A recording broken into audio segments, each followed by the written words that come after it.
Ömür battı giden yolunu, kalım yalnız dünyada. Eğer bildin bu cahana, kalım yalnız dünyada. Sen sebepli bu şapkat bileklerin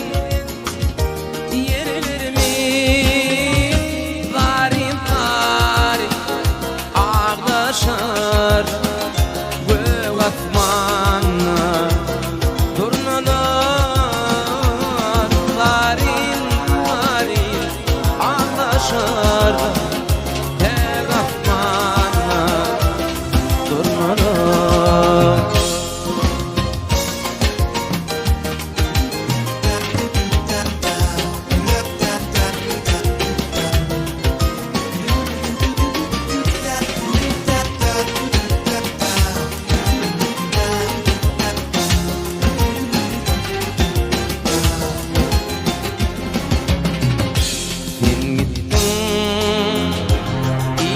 Karama öpünürsün bargama, eğer senti kalacağımı yaş kalbimde oylanma. Sen sebepli boşakka bile gidin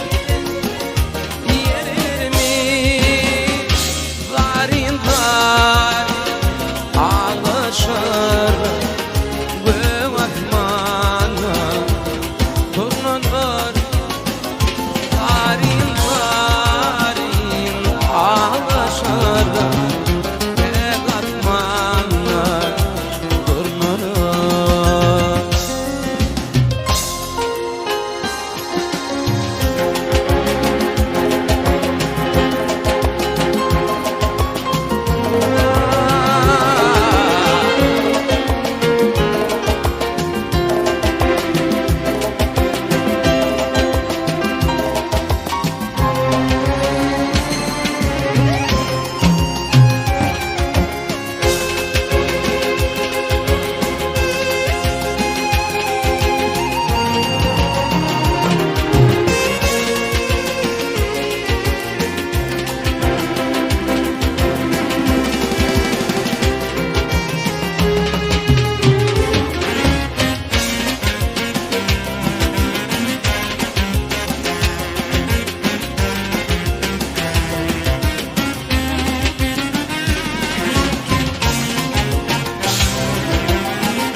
Şapka